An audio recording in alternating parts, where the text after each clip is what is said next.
Yes, there are many stories to be told about Nikhilananda Prabhu, about his wonderful, bold preaching. He is a soft like a rose, and occasionally can be hard like a thunderbolt. I'm opposite. My appearance first comes the second part, and then sometimes I think I can be also as a rose, but it's very rare. He is most of the time as a rose, and sometimes like a thunderbolt. Okay. Something more.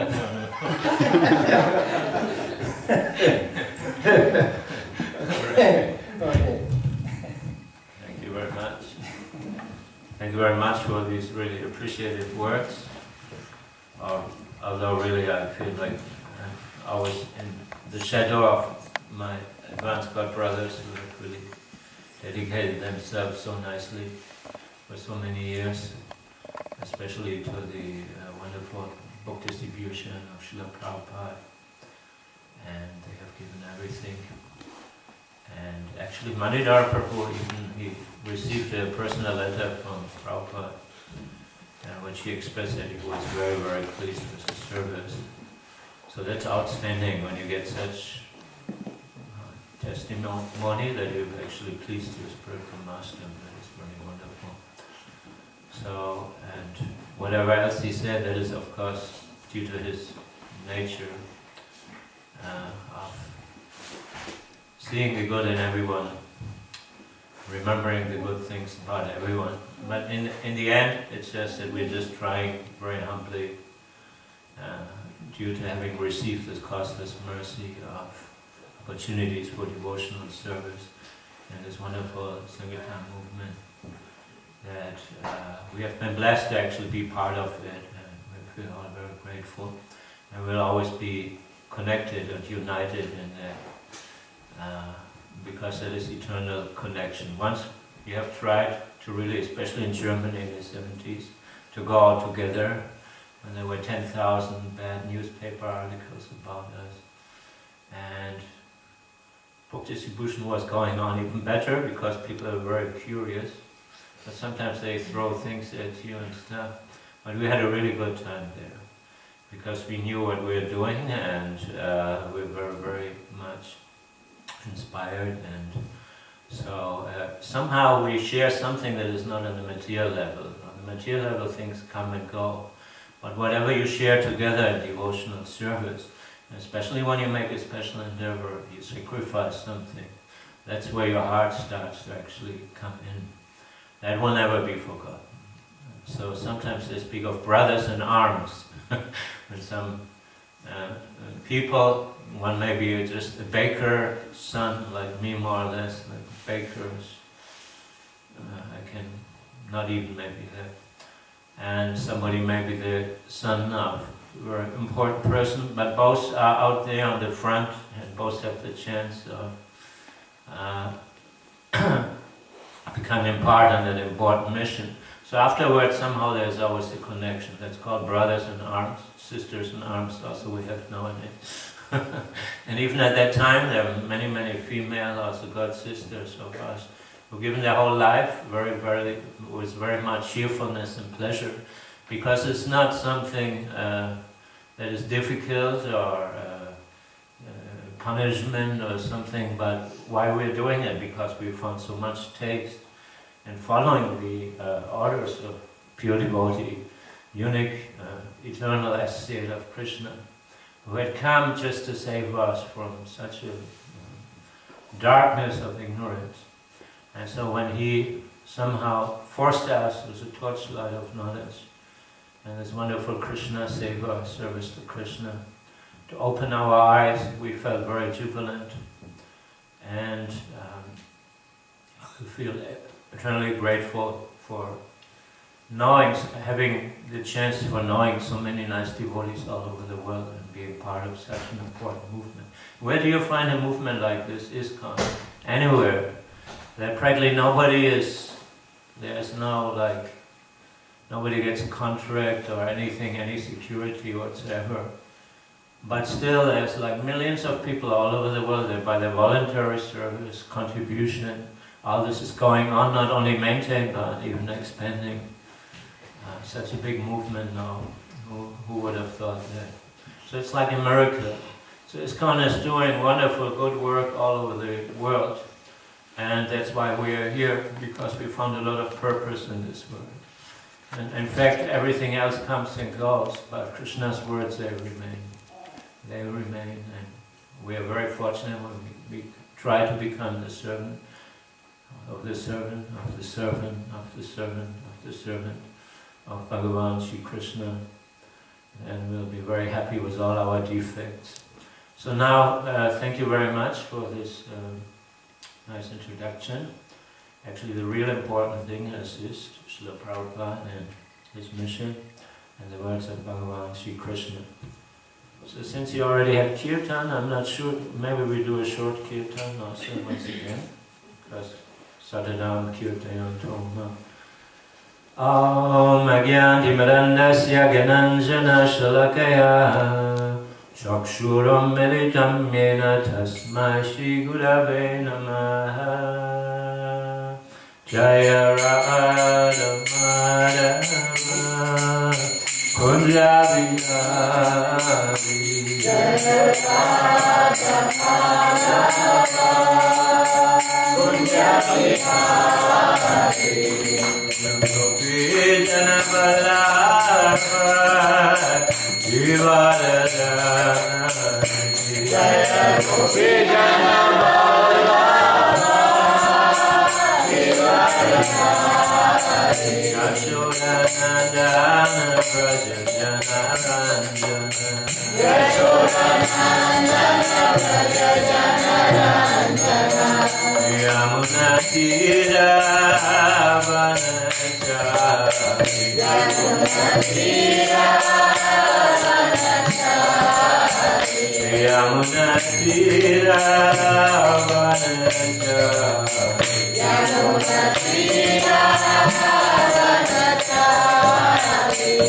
Jaya Radha Madhava Kunja Vihari Jaya Radha Madhava Kunja Vihari Hare Krishna Krishna Krishna Hare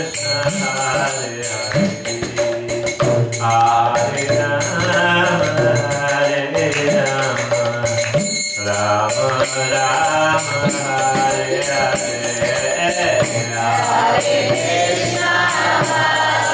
Krishna Krishna Krishna Hare Hare Hare Rama Hare Hare Hare Krishna Krishna Krishna Hare Hare Hare Rama Rama Rama Hare Hare Hare Krishna Krishna Krishna Krishna Hare Hare Hare Rama Hare Hare Hare Krishna Krishna Krishna Hare Hare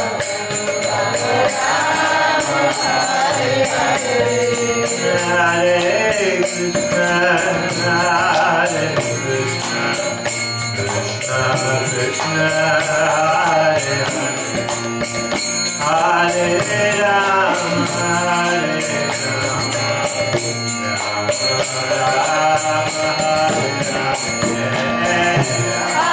Rama Hare Rama Hare Hare Hare Krishna Krishna Krishna Hare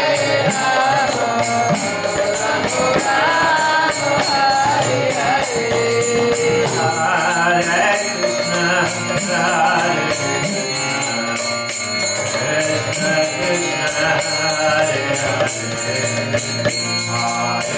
Rama Hare Rama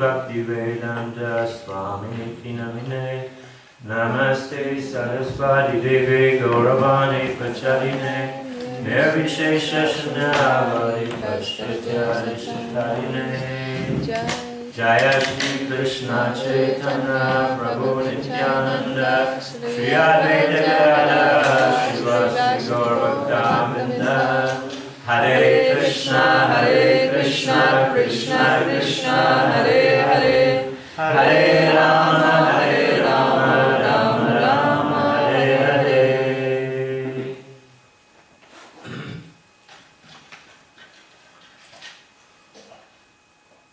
Mukham karoti vachalam frangam langhayate girim yat kripatamaham vande Shri Gurum Dinataranam Madhavashraya Vigraham. By the mercy of the spiritual master and Bhagavan Shri Krishna, even a lame man can cross over mountains, a blind man can see the stars in the sky, and a dumb and dull person like myself can actually speak on transcendental philosophy, sometimes even in poetic terms. So let us bow down and thank our spiritual master. His divine grace, Sri Bhaktivedanta Swami Srila Prabhupada ki Jai! Gaur Bhaktavinda ki Jai! Srimad Bhagavati Gita ki Jai! So thanks for your enthusiasm and your very enthusiastic participation.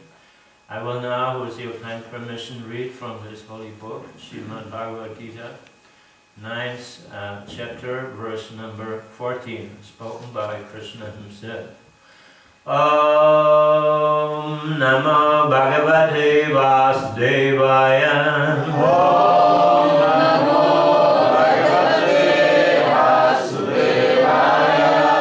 Om Namo Bhagavate Vasudevaya. Om Namo Bhagavate Vasudevaya. Om Namo Bhagavate Vasudevaya. Om Namo Bhagavate Vasudevaya. Sadadam kirtayantamam yatanta sharidavrataha namasyanta shamam bhaktya nitya yukta upasate. Bhagavan Shri Krishna says, I was chanting my glories, endeavoring with great determination. Bowing down before me, these great souls perpetually worship me with devotion. Purport: the Mahatma cannot be manufactured by rubber stamping an ordinary man. The symptoms are described here. A Mahatma is always engaged in chanting the glories of the Supreme Lord Krishna, the personality of Godhead. He has no other business. He is always engaged in the glorification of the Lord. In other words, he is not an impersonalist. When the question of glorification is there, one has to glorify the Supreme Lord, praising His holy name, His eternal form, His transcendental qualities, and His uncommon pastimes. One has to glorify all these things, therefore a Mahatma is attached to the Supreme Personality of Godhead.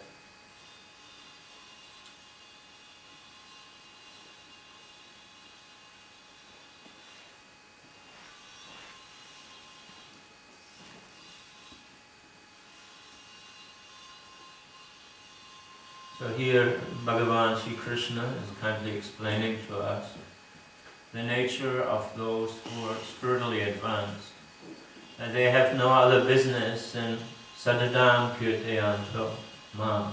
Mam means Krishna, not anything else. Because Krishna is speaking, the direct meaning already makes so much sense why one should interpret it differently. If the direct meaning is not clear, then one may have to interpret. If the direct meaning is clear, that here Krishna speaks of himself, then why anyone should twist the teaching of Bhagavad Gita? Therefore this Bhagavad Gita, as it is, before there were other interpretative versions of Bhagavad Gita, but they didn't have the effect that people become Krishna conscious and practice spiritual life with such great enthusiasm. But when you present Bhagavad Gita as it is, as spoken from the lotus lips of Krishna, then it will surely enter your ears, and over the ears enter your mind, and purify your mind, and then enter your heart also. And it will help you to become a very happy person. So Krishna is not speaking this because he's asking us to join another religion.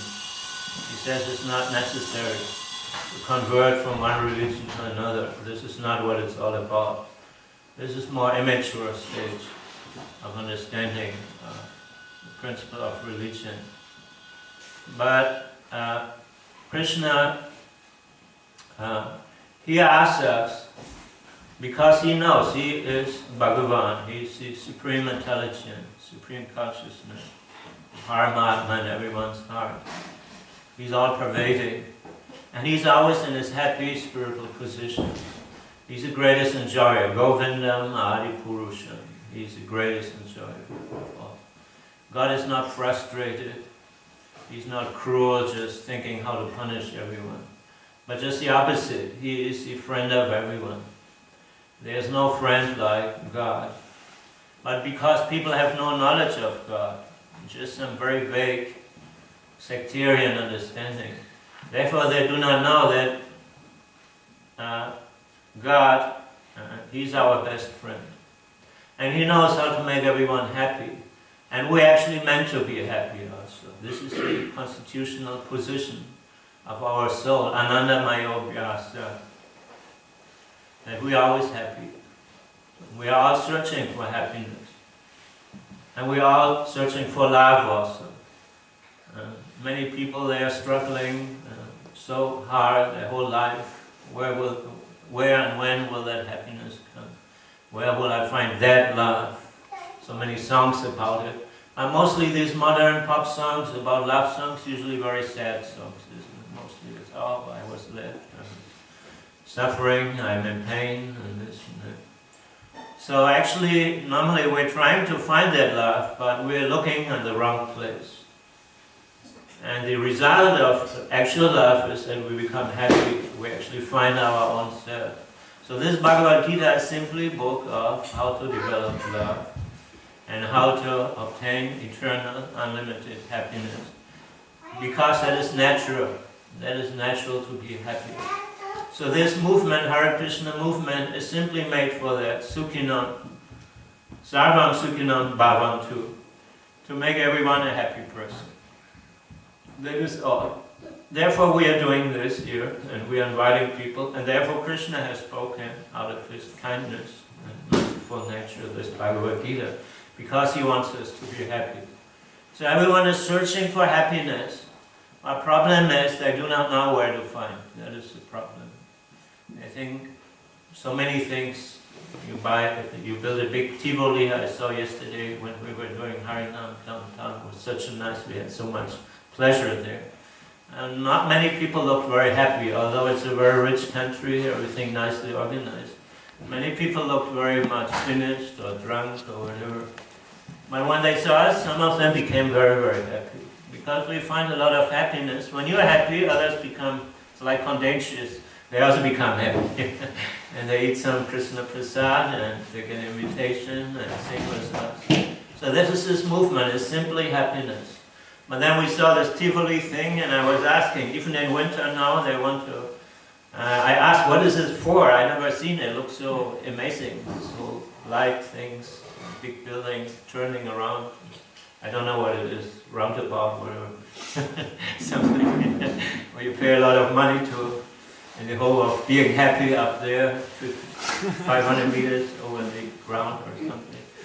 And some of them are fearful. When they take pictures, I think they look very fearful up there as they try to smile. I don't know.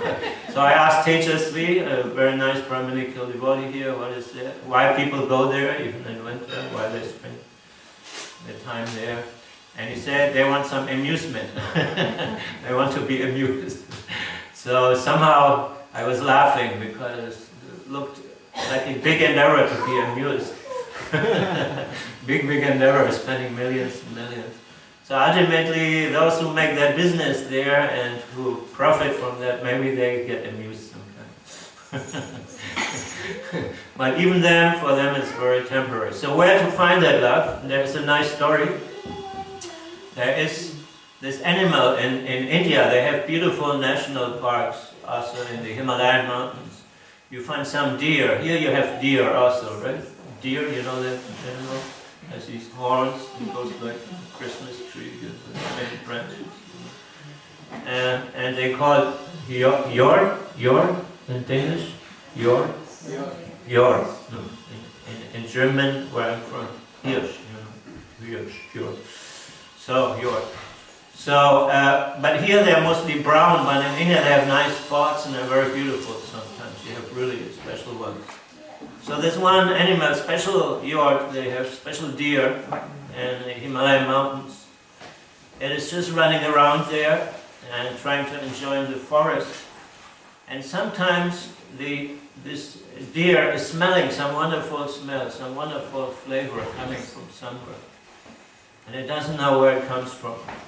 But actually it doesn't know this smell is coming from an organ, like a little hole is like here.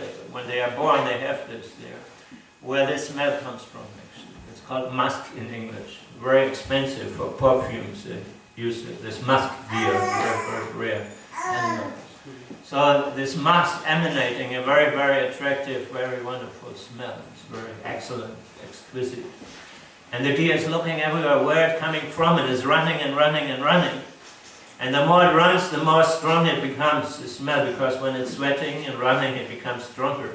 And still it cannot find where it comes from, so it becomes very confused. Where can I find the source of this smell? So this is an example, a comparison, that we are looking for happiness in so many things, external happiness. And we think we can buy happiness. But there are so many supermarkets. And still, there's no special offer. Here you can buy 2 tons of happiness. Sometimes they promise, but people know it's just for advertising. This will make you happy, that will make you happy.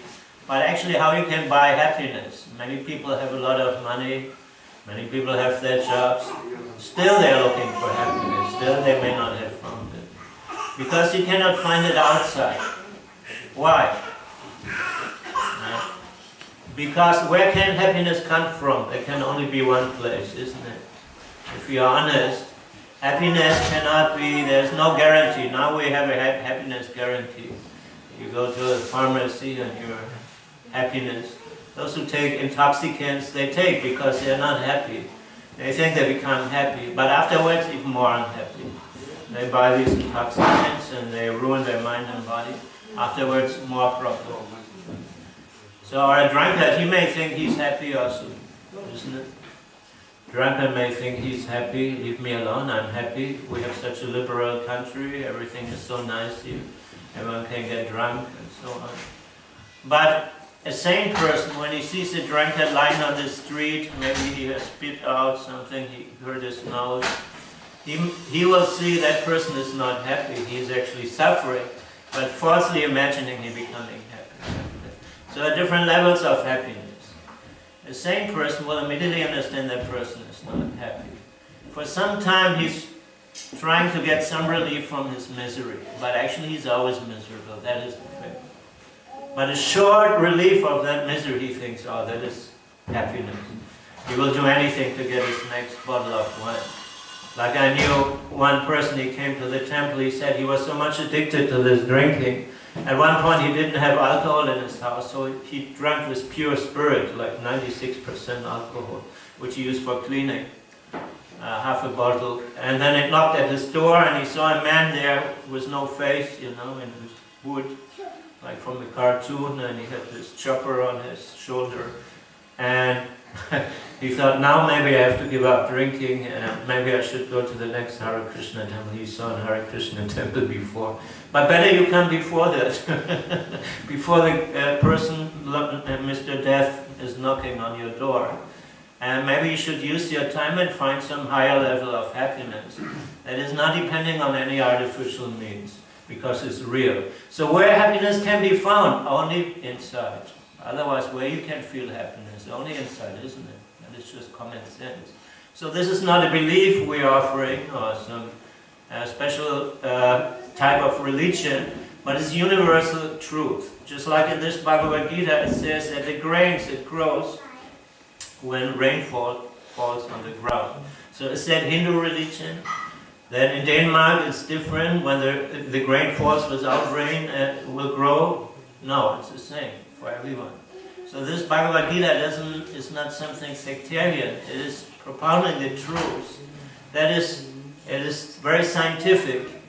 Scientific means practical. Of course, nowadays we have so much science not practical, but this is very practical. So it's not theory, it's not speculation, and it has been tested for thousands of years. And all the people, Krishna says, many in the past, they took shelter of me. And they had some faith in me. And by listening to my instruction, they were relieved of all miseries and obtained the perfection of happiness. That is the fact. Just like in Germany, we have these brands like BMW. So somebody may want to buy a car and he thinks I save a lot of money. So I buy a new brand. It's just been made somewhere in China, imitation brand. But then the car, maybe he's busy repairing it next 2 years. But German cars were famous. Why? Because for so many years they have established a name for themselves. It's like timeless quality, you know. Of course now we never know, but usually it is like that. I was trading watches many years ago for a short time to sponsor one Krishna conscious project. And so we bought from Switzerland, my wife's from Switzerland, we bought these Swiss watches. And we don't want to have these watches. Now in Switzerland we see even people from China come want to buy these Swiss watches. But what's so special? It's just some metal and things like that. But because they have established some quality, and it is timeless, you know, because they were the first to develop certain things, and they have upheld this quality. Therefore we trust if we buy such a watch, then we have a reliable watch. We have a good name and we don't want to feel embarrassed like that. So similarly, if you want real knowledge, not just some fake or some speculative knowledge, or they are still trying, experimenting. If you want tested knowledge, quality knowledge, and timeless knowledge, then we recommend that you take this knowledge from Krishna, because for thousands of years it has already been tested, has already been proven, and it has passed. So many people obtain perfection by this. So we are offering this in Parampara, very bona fide, and it's not very difficult. It is very wonderful knowledge. Everyone can do it. But then the next question is, do we actually want to seriously be happy? That is the question. When we ask, do you want to be happy? Many people will say, yes, I want to be happy. Others say, I don't even know what I want. Maybe not. Maybe I'm happy with just feeling miserable. I don't know. And then there are people who say they want to be happy, but they're always doing things that make themselves very unhappy. That is the problem. So these things are very clearly explained to you. You can overcome all your confusion and actually find out what really makes you happy. But if you still don't know what you want, maybe you should try to make up your mind. That will help you very much. Just like they did survey in Germany, other countries, every year they do, especially before New Year, you know.